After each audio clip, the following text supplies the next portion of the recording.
Campion is a relatively new YouTube creator whose content centers on calm, minimalist camping videos, ASMR-style recordings filled with rainfall, birdsong, and the soft ambient sounds of the forest.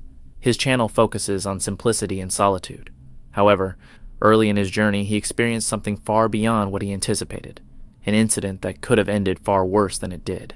On a day dominated by steady, heavy rain, Campion ventured into the woods, located a secluded clearing, pitched his tent, and settled in to wait out the storm. His goal was straightforward: capture a quiet, atmospheric night surrounded by nothing but weather and wilderness. But the tranquility he expected did not last. Let's examine what happened.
Once he had set up camp, Campion began to settle in for the night. He lit his small wood stove, added a few logs, and listened as the fire crackled softly in the otherwise silent shelter. Lying nearby, he let the sound of the rain wash over him, and for a brief moment, everything felt perfectly calm. But that sense of calm was short-lived. Almost immediately, the situation escalated dramatically.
The stove didn't just malfunction, it exploded. But it wasn't random or inexplicable. A close look at the footage reveals the oversight. Campion had left a gas igniter in the upper compartment of the stove, directly above the flames. A small mistake, but one enough to turn his otherwise peaceful setup into a makeshift pressure bomb. When it finally gave way, the fire burst outward with surprising force. Had Campion not stood up at precisely that moment, the consequences could have been far worse. He escaped with only minor burns on his arm and a tent destroyed, an expensive loss, but most importantly, he survived. This incident serves as a stark reminder for anyone using a wood stove while camping. Never place anything containing gas near heat. Even a tiny lapse in caution can become a serious hazard. The question remains, Was this just an unfortunate accident, or could it have been staged for views? Emmy is a full-time van traveler, sharing life on the road with her cat. Together, they are the faces behind Cat Lady Van. Her channel showcases stunning journeys, candid reflections on van life, and the small adventures that often become lasting memories. But on this trip, the memory wasn't a pleasant one. Emmy found herself in a tense situation, one that could have turned dangerous, particularly for a woman traveling alone.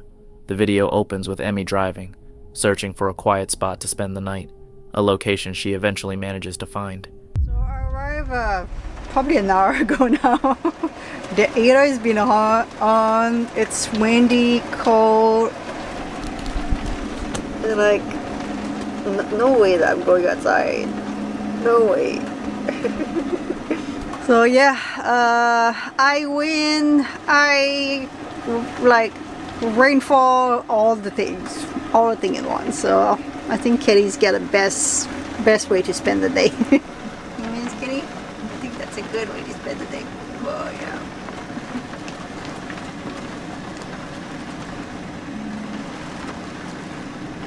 The wind's coming this way. You can feel it in between the cracks. It's quite windy. That's why my heater's been on, and I put my pillow there, but still. After taking the time to prepare for the night, securing her van and making sure everything felt safe and in order, Emmy finally settled in to rest. But as darkness fell over the area, the atmosphere began to change. Subtle at first, the first signs of trouble gradually made themselves known, hinting that this night might not be as peaceful as she had hoped. Let's see what happens next.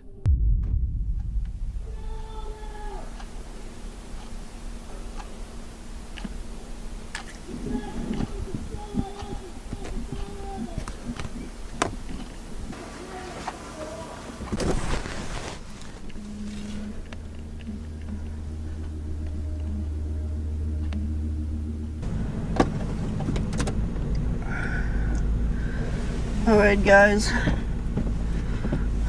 that's someone banging on my van pretty loud. I'm not sure if he did any damage, to be quite honest. I don't know if he banged with a piece of wood. He banged on another van too. I'm gonna move.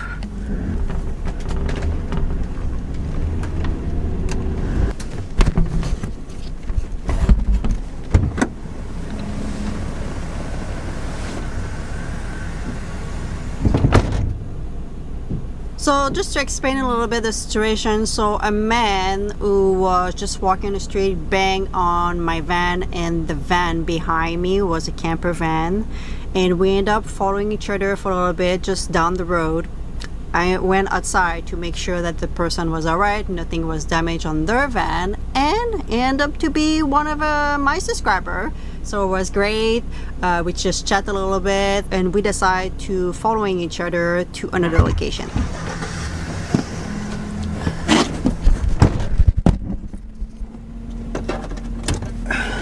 So it's so funny. The other lady is a subscriber. I didn't know it was a lady, and I didn't know she was a subscriber. So we just talked. She said that she's alright. She just wanna leave the area just in case that he's coming back. So we're gonna drive together to another spot. We're just gonna go at the rest area a little bit further down the road. I mean, we're leaving the town to be honest. It's just gonna be better, and I'm going into Nimo tomorrow anyway, so might as well. Alright. A single man, likely drunk or unstable, managed to scare two women traveling alone, each in her own van. It's chilling to think about. What kind of person walks up and strikes a stranger's vehicle with a piece of wood? The world can be unpredictably unsettling. Emmy made the smart choice. She stayed inside, started the van, and drove away immediately, only checking for damage afterward. For a woman traveling alone, situations like this can escalate dangerously in seconds, especially when the other person is armed. even with something as simple as a wooden plank. What stands out is how she handled it. Calm, composed, and deliberate. She didn't freeze. She didn't panic. She assessed the situation and acted with clarity, which is impressive under such stressful circumstances. How do you think you'd react in a moment like that? Next, we turn to the channel Androjart, run by a young Slovenian adventurer who lives and breathes the mountains. Whether it's hiking, climbing, or enduring the harshness of winter, he embraces it all. In the footage you're about to see, Androj sets out on a cold winter day, intent on hiking a remote trail to spend the night in a small bivouac dating back to the 1970s. Though recently renovated, the shelter is still completely isolated in the wilderness. But I'll let Androj share the rest of the story himself. I think I'm gonna leave the snowshoes behind, and I hope I won't regret my decision later on.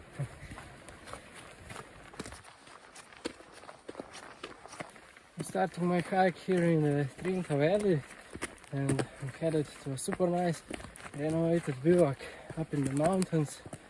I think it was first built in 1974, and it's been completely renovated in 2013. So it's now one of the nicest here in Slovenia. I've got around 10 kilometers and 1500 vertical meters to the hut where I'm gonna spend the night. The weather's been super weird lately. At first it was raining all day, even up in the mountains. Then the very next day it snowed down to the valley. Well, tomorrow it's supposed to snow again, so I'm looking forward to that.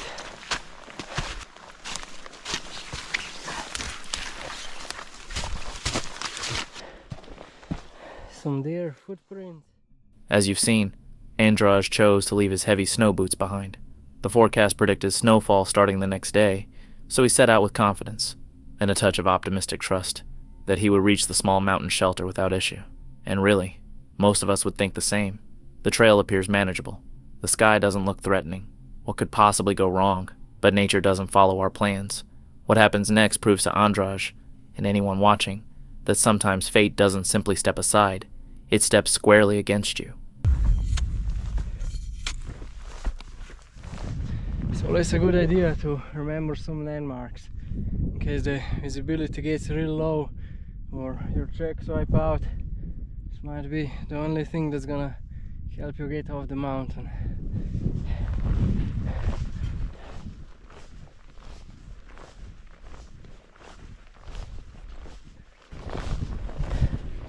Oh, finally, that's the bivouac. And there are a few more cottages here.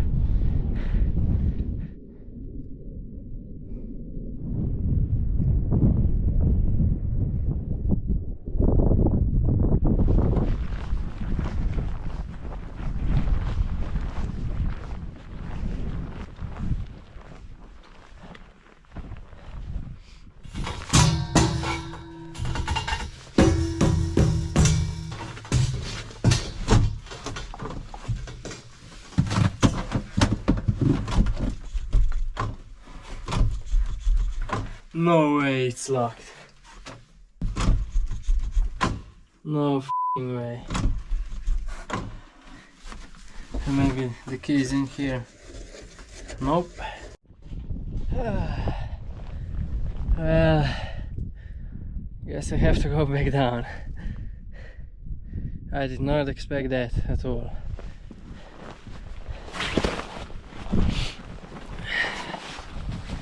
When he finally reaches the peak, Androj encounters an unexpected and serious problem. The cabin is locked. That's a major issue because night is already descending rapidly on the mountain. His only choice now is to hike all the way back down to the car, a long, narrow, and hazardous descent. But his misfortune doesn't end there. Almost immediately, the sky opens up earlier than forecasted, and this isn't the gentle, picturesque snowfall you see in films. It's heavy, relentless, and aggressive, blanketing the mountain like a stark warning. What's the point of a bivouac if it's locked? I really don't understand that.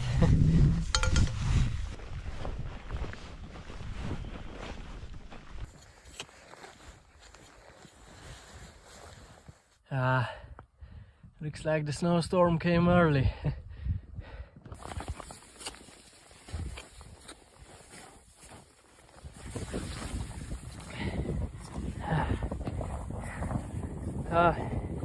Here's the first pole.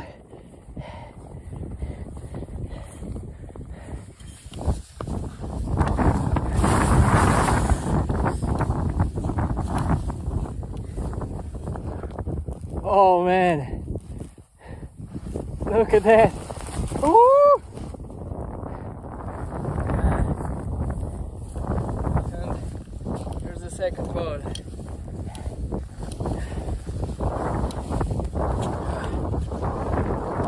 My tracks are already almost completely gone.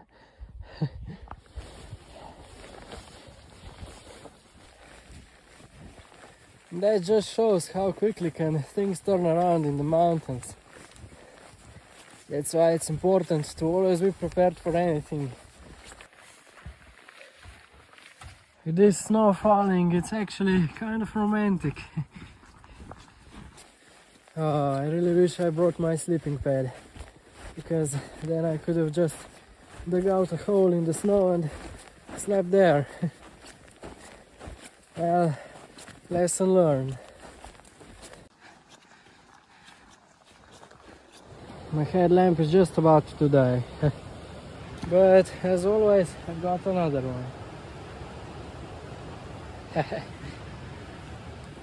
Whenever I plan to spend the night in the mountains, I always bring 2 headlamps, a few extra batteries, and if I manage to burn all of that, still have a power bank and a charging cable. That scared me to death. How creepy.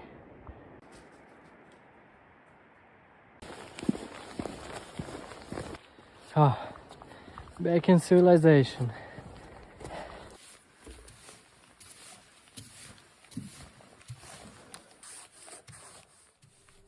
In the end, Androjart made it. He reached his car safely. No injuries, no close calls beyond what he had already endured. But that descent was far from easy. Snow rose to his knees, and the slopes beneath him threatened to give way with every step. Each movement carried the risk of a serious mistake. Androjart knows the mountains. He understands the cold, the terrain, and the hazards that come with it. Yet on that day, nature and fate pushed back at every turn. For a brief, tense moment, things could have gone terribly wrong. What matters is that he emerged safely, a harrowing experience he won't soon forget.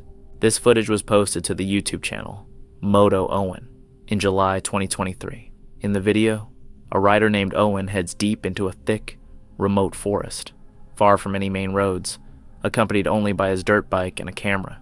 As he ventures farther into the wilderness, the atmosphere grows increasingly unsettling. Along the trail, he comes across scattered bones, sun-bleached fragments that appear to belong to a deer or another mid-sized animal. Although the discovery clearly rattles him, Owen chooses not to turn back. Instead, he continues navigating the rough terrain, steering his bike through loose branches and uneven ground that repeatedly threatens to throw him off balance.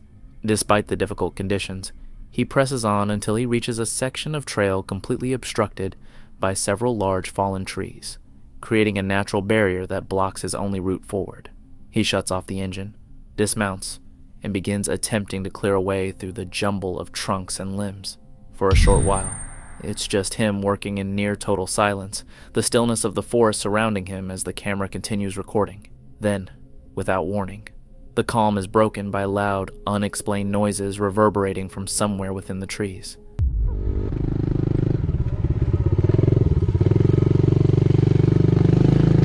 That's kind of creepy.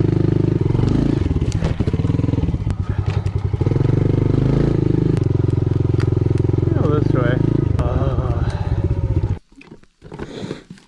This is where most people would turn around. If you turn around, you never get to see what's on the other side. That's where all the gold is waiting over there. Could be missing out what's on the other side.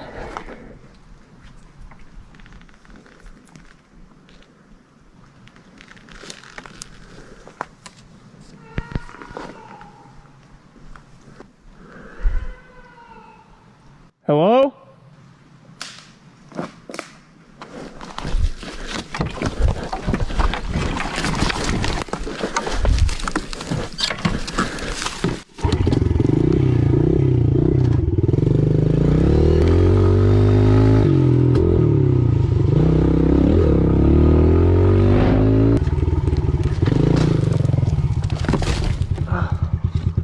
Fuck.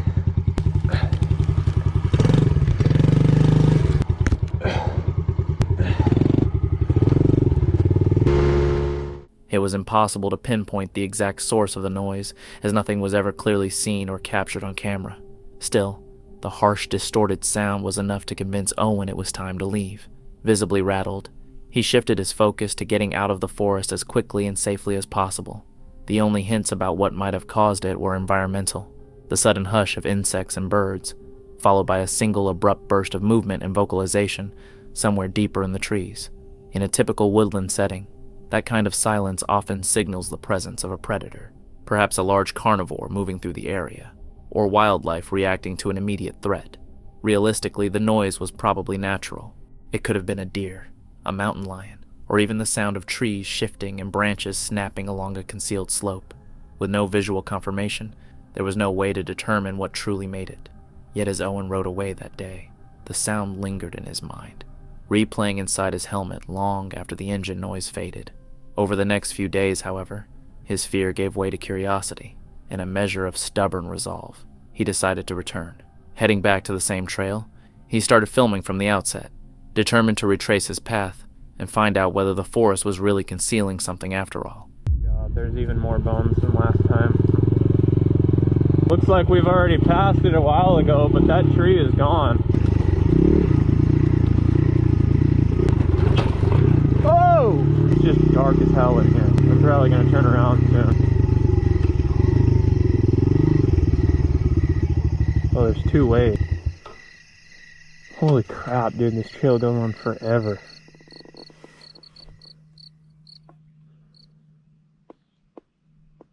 It just got really quiet really fast.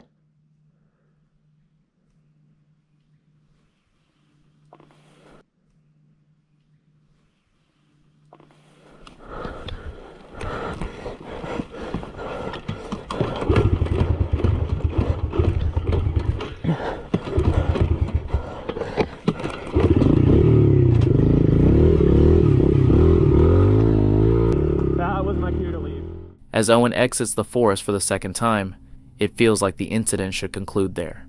Two ventures into the same remote stretch of woods, scattered bones along the trail, unnatural silence, and a rider who ultimately recognizes when to retreat. However, while reviewing the footage later, scrutinizing it frame by frame, he spots something he hadn't noticed in real time. For a fleeting instant, a pale, human-like shape appears in the darkness near the tree line. It resembles a tall, motionless figure standing just beyond the trail, as if watching him pass. The image is highly ambiguous. The figure does not move distinctly, does not step into clear view, and is visible only for a single blurred frame. It could easily be a lighting artifact, a pale tree trunk, digital compression distortion, or a trick of perspective. There is no definitive motion or detail to confirm it as a living presence. Yet when considered alongside the scattered bones, the missing landmark tree he remembered from before, and the way the forest twice fell into total silence before the unexplained noise, that brief white silhouette reframes the entire experience. What might have been dismissed as a rough ride through isolated terrain instead becomes something far more puzzling. Ultimately, the interpretation is left to the viewer, whether Owen encountered a natural predator, an elaborate fabrication, or something that defies straightforward explanation. Scottish Summiter is run by a young man from Scotland, with a passion for camping in all its forms. He spends nights in the remote wilderness, atop mountain ridges, and even beside old, abandoned houses rumored to be haunted. He's the kind of adventurer who wants to experience everything at least once. In this clip, he's camping on a Scottish mountain, fully aware that a snowstorm is predicted for later that night. Yet the most striking detail is the stark contrast. The day begins bright and sunny, with a clear blue sky, nothing to hint at the storm that's approaching. High above, the weather is about to turn far worse than any forecast could have predicted. Welcome back everyone. You join me in a very cold Scotland, just a little bit up from the rest and be thankful. Today I'm heading to the summit of a mountain. I'm going to spend the night up there whilst we have a yellow weather warning for snow and ice. It's going to be very cold, but it should be a lot of fun. Come along for the adventure. I'm starting the hike on this nice forestry track, heading through Glenmore, not too sure. You can see the sun shining through the trees there. And back there, there's a little bit of snow on that mountain, and I can't really see too much on that one. But it's not going to be this good track for very long, so I'll continue on, and I'm sure we'll start heading upward very soon. Man, it's cold when you're in the shade. I think in my car it said it was like -1 degrees Celsius right now, with the possibility of getting down to -5 tonight. So it is going to be very cold. He continued climbing until he reached the spot he had selected. Once there, he immediately began setting up his tent. Darkness was falling quickly, and the mountain air grew colder with each passing minute. But what really caught his attention was the sky. The bright, clear blue from earlier had transformed into a heavy, gray canopy, a clear warning that snow and icy winds were sweeping in. Wish me luck, guys. Doesn't actually look too bad out there just yet. Oof, here we are. But I'm definitely going to shut this up. I do not want it to get cold in there. I did not shut up. There we go, that did. There's the summit trig point up there. And look at that, you can see the lights. I'm not sure where that is, but it must be a pretty big place. And then I'm guessing those are the lights of Ariker, I would think. And then I'm not too sure where that is in the distance. But here is the tent, the beast. And it seems to be holding up pretty well so far. Don't even need to put on the guy lines again. I think I'm just going to leave them tied up because I can't be bothered putting them away tomorrow. And seems to be holding up pretty well. I think I've just got 6 pegs in at the moment, and that seems to be enough. Man, it's cold out here. Right, I think I'm going to quickly take you up to the summit. Okay, here we are at the summit of Ben Donich. Whoa, there we go. And I think that might be Loch Goyle Head down there. That's pretty cool. And yeah, I'm still not too sure what that is in the distance. Someone maybe let me know in the comments. Whew, it is pitch black though, you literally cannot see a thing. I don't even know if you can maybe make out my tent just down there. But yeah, not too much to see out here.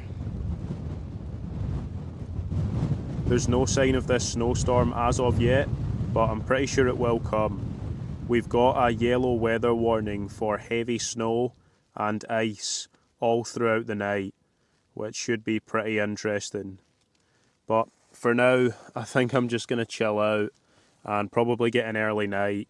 I think it's 8:30 right now, so I'll probably just go to sleep, to be honest.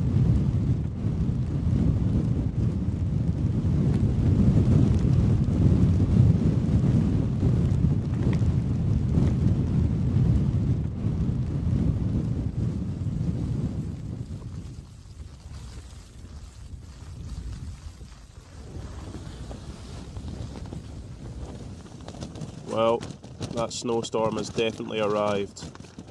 There is a lot more snow out there than there was yesterday. I think I'm just going to shut that up for now. Stay in here where it's nice and cozy. But you can see how much snow there's actually been. It's all sort of built up there at the side of the tent.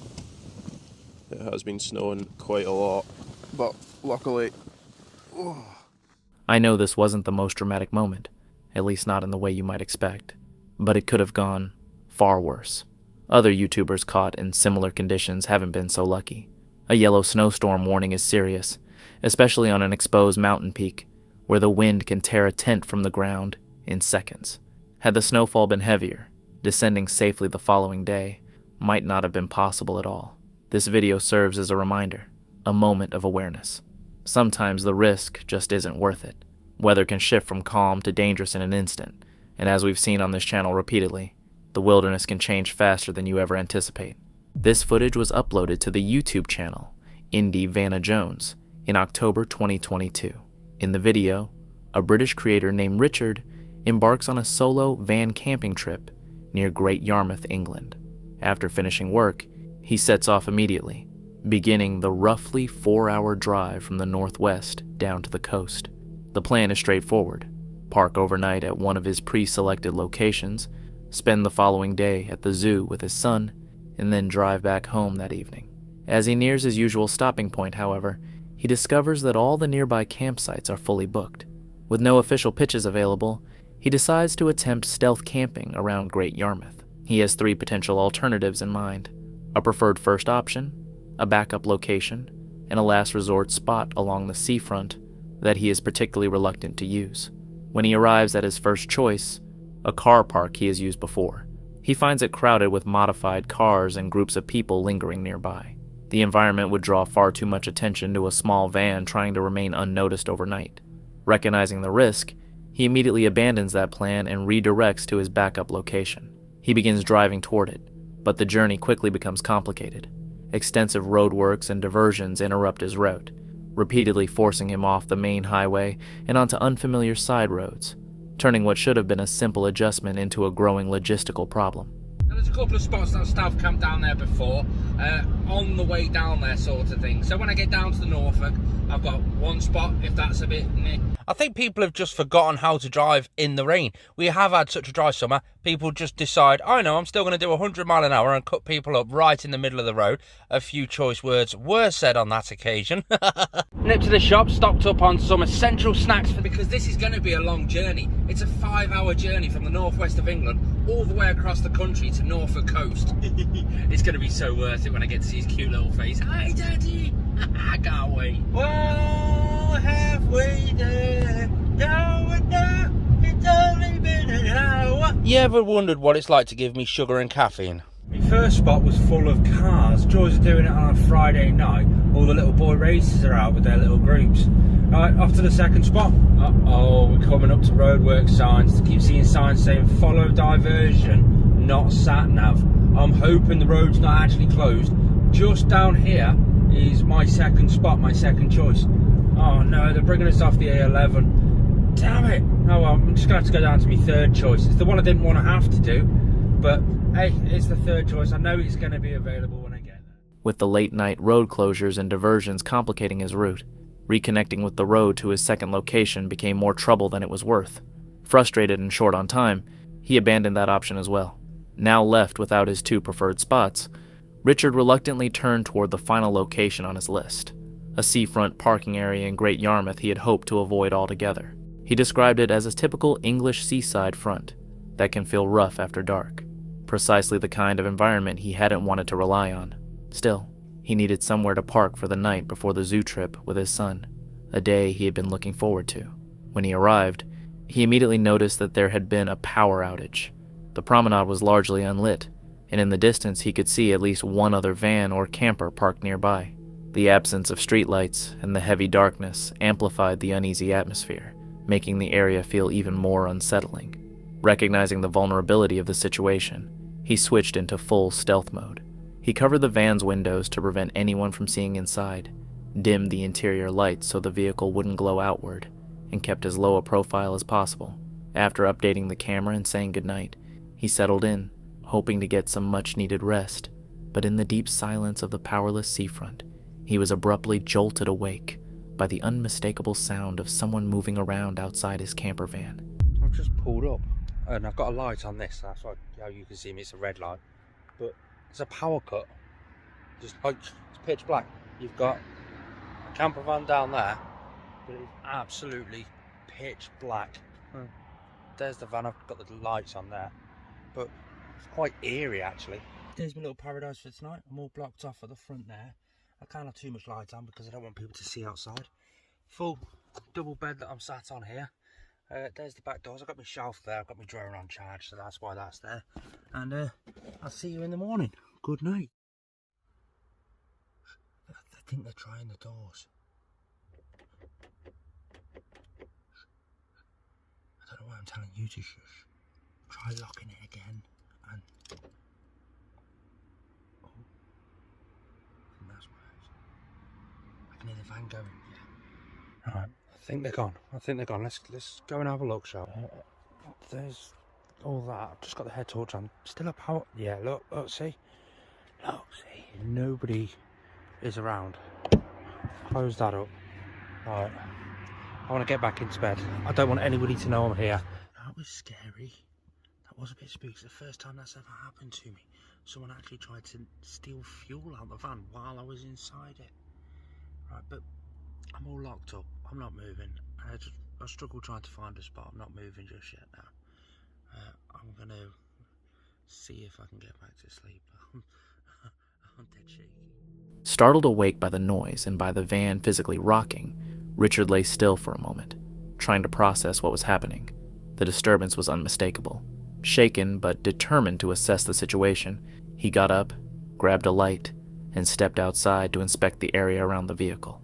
During his check, he discovered that the fuel cap had been interfered with, suggesting a possible attempt to siphon fuel or gain access to the van. Despite the clear sign of tampering, there was no one in sight. Whoever had been there had likely slipped away into the darkened seafront streets before he emerged. He returned inside, resecured the locks, and attempted to settle himself. Leaving at that hour felt risky, and he was equally concerned about drawing attention to the fact that he was parked there. His priority was to remain unnoticed and get through the night without further incident. But at approximately 4 a.m., he was jolted awake again, this time by the distinct sound of movement near the rear of the van. I think they're back. Right, that's it. I'm moving spots. Lesson learnt. I ain't parking there again. It's a Friday night. I've had some time to think. It took me about half an hour to find another spot. And I've basically just come up the A47 and found a lay-by. And I've dumped it in that. I'm by a road, but I don't care. It's getting on now. I might try for a couple of hours sleep before I actually have to wake up. But it's a Friday night. At least we know fuel thefts and van break-ins. This does look like a van. Doesn't look like a camper van. That's possibly where I made the mistake. Lesson learned. My next camper van is actually going to look like a camper van. I might just chop a window into the side of this just to make it look like a camper van. But I'm going to attempt to sleep. Worst case scenario, I've got a walking pole down there. I can do absolutely nothing with it. After being disturbed for the second time, Richard decided he had reached his limit. He quickly packed up, started the engine, and left the seafront car park in search of somewhere that felt less exposed. Roughly 30 minutes later, he pulled into a lay-by off the A47. The steady sound of passing traffic, while far from peaceful, felt safer than the vulnerability of the darkened promenade. At least there, he was less likely to be singled out. Lying awake, he mentally reconstructed the night's events and came to an uncomfortable realization. His compact micro-camper closely resembled an ordinary tradesman's van, the type commonly associated with valuable tools or accessible diesel. He became convinced that the first incident had likely been an attempt to siphon fuel. As for the second disturbance, he speculated it might have been a local trying to intimidate or move him along, particularly given that it was a Friday night in a seaside town known for occasional trouble. By morning, he had managed only fragmented, shallow sleep. He felt drained and admitted he didn't even have the energy to brew a coffee inside the van. Nevertheless, he kept his commitment. Despite the fatigue and the tension from the night before, he took his son to the zoo as planned. Together, they turned the day into a long, enjoyable outing, effectively replacing the unease of the previous night with something far more positive.